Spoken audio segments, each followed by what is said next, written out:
उचगाव ग्रामपंचायतीच्या उपसरपंच शिवानी पाटील यांनी कार्यकाळ संपल्यानंतर उपसरपंच पदाचा राजीनामा दिला होता। त्यानंतर नूतन उपसरपंच निवडीपूर्वी उचगावचे सरपंच मधुकर चव्हाण यांच्या नेतृत्वाखालील शिष्टमंडळानं आज आमदार सतेज पाटील यांची त्यांच्या निवासस्थानी भेट घेतली होती। यानंतर उचगाव ग्रामपंचायतीच्या झालेल्या विशेष सभेत उपसरपंच पदासाठी प्रक्रिया राबवण्यात आली। सभेच्या अध्यक्षस्थानी सरपंच मधुकर चव्हाण होते। यावेळी श्रीधर कदम यांची उपसरपंचपदी बिनविरोध निवड करण्यात आली।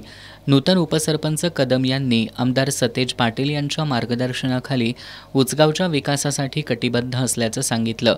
यावेळी सदस्य शिवानी पाटील, शीला मोरे, तुषार पाटील, सारिका माने, वैजयंती यादव, विराग करी, सुनीता चव्हाण, अरविंद शिंदे, नीता हवळ, संदीप पाटील, राहुल मोळे, मयुरा चव्हाण, ग्रामपंचायत अधिकारी राजेंद्र गाढवे उपस्थित होते।